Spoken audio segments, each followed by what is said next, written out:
এনসিপির আহ্বায়ক নাহিদ ইসলাম বলেছেন তার দল এককভাবে নির্বাচনের প্রস্তুতি নিচ্ছে। বিএনপি চেয়ারপারসনের আসনে প্রার্থী দেবে না তার দল। এদিকে এনসিপি, গণ অধিকার পরিষদ ও এবি পার্টি সহ 9টি দল নিয়ে তৃতীয় জোট করতে চূড়ান্ত আলোচনা চালিয়ে যাচ্ছে দলগুলো। বুধবার দুপুরে রাজধানীর পল্টনে বাংলাদেশ রাষ্ট্র সংস্কার আন্দোলনের কেন্দ্রীয় কার্যালয়ে এই আলোচনা হয়। ইফতেখার রেজা রিপোর্ট। জুলাই গণ অভ্যুত্থানে শহীদ গাজী সালাউদ্দিনের পরিবারের সঙ্গে সাক্ষাৎ করেন নাহিদ ইসলাম। সাক্ষাৎ শেষে গণমাধ্যমে তিনি জানান, আগামী এক সপ্তাহের মধ্যে জাতীয় নির্বাচনে দলের প্রার্থিতা ঘোষণা করা হবে।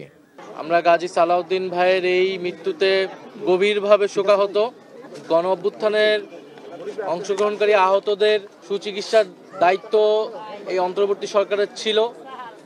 তারা তা সম্পূর্ণরূপে পালন করতে পারেনি বিধায় আমরা এখনো আমাদের লাশের সারি বাড়তেছে। নাসিরউদ্দিন পাটোয়ারী বলেছেন ওনাদের বিষয়ে আমরা ওনাদের সম্মানে হয়তো আমরা সেসব জায়গায় আমরা প্রার্থী দিব না, বাট এছাড়া আমাদের সর্বাধিক আসনে আমরা আমাদের প্রার্থী শাপলা কলির জন্য আমরা প্রার্থী দিব এবং আমরা এই মাসের 15 তারিখের মধ্যে আমরা হয়তো আমাদের প্রাথমিক একটা তালিকা আমরা প্রকাশ করব। এরই মধ্যে এক জরুরি সভায় বসে গণ অধিকার পরিষদ, এনসিপি, গণসংহতি আন্দোলন, নাগরিক ঐক্য, এবি পার্টি ও বাম ঘরানার রাজনৈতিক প্ল্যাটফর্ম গণতন্ত্র মঞ্চের 6টি দল।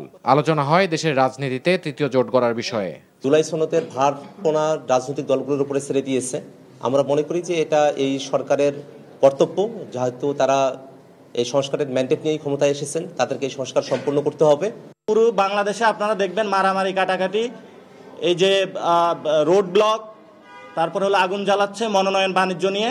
এই সংকটকালীন মুহূর্তে আমরা এই মনোনয়ন বাণিজ্য এইসব কাজ না করে এখানে একত্রিত হয়েছি সংস্কার বিষয়ে কথা বলার জন্য। এদিকে চট্টগ্রাম ইঞ্জিনিয়ার্স ইনস্টিটিউটে এক আলোচনা সভায় হাসনাত আব্দুল্লাহ বলেন, ব্যালটের পরিবর্তে বুলেট শক্তিশালী হচ্ছে দিন দিন। দেশের মানুষ এখন ভীত। সংসদ হচ্ছে রাজপথ, আমাদের সংসদ হচ্ছে রাজপথ, আমাদের শক্তি হচ্ছে জনগণ এবং আমাদের সবচেয়ে বড় ইনভেস্টমেন্ট হচ্ছে আমাদের সততা। আমরা রাজনৈতিক সততাই হচ্ছে আমাদের সবচেয়ে বড় ইনভেস্টমেন্ট। আমাদের ব্যাকডোর কোনো ধরনের নেগোসিয়েশন আমরা বিশ্বাস করি না। আমরা জনগণকে সাথে নিয়ে আমরা লড়াই করতে প্রস্তুত। আমরা শুনছি ব্যালট বাক্স নাকি 12টার মধ্যে ভরে ফেলা হবে, ব্যালট বাক্স নাকি 12টার মধ্যে ছিনতাই করে ফেলা হবে। কিন্তু আমরা বলতে চাই, একজন হাসনাত আব্দুল্লাহ, আমরা যদি রাস্তায় দাঁড়ায় থাকি আপনাদের সমস্ত শক্তি দিয়েও আমরা ব্যালটের জয় আপনি থামাইতে পারবেন। এনসিপি কারো বগল দাবা হয়ে সংসদে যেতে চায় না বলেও মন্তব্য করেন হাসনাত আব্দুল্লাহ। আমরা নির্বাচনটা আমাদের জিততে হবে, নির্বাচন ব্যবস্থাকে জিতাইতে হবে। ইফতেখার রেজা, এনডিভি নিউজ, ঢাকা।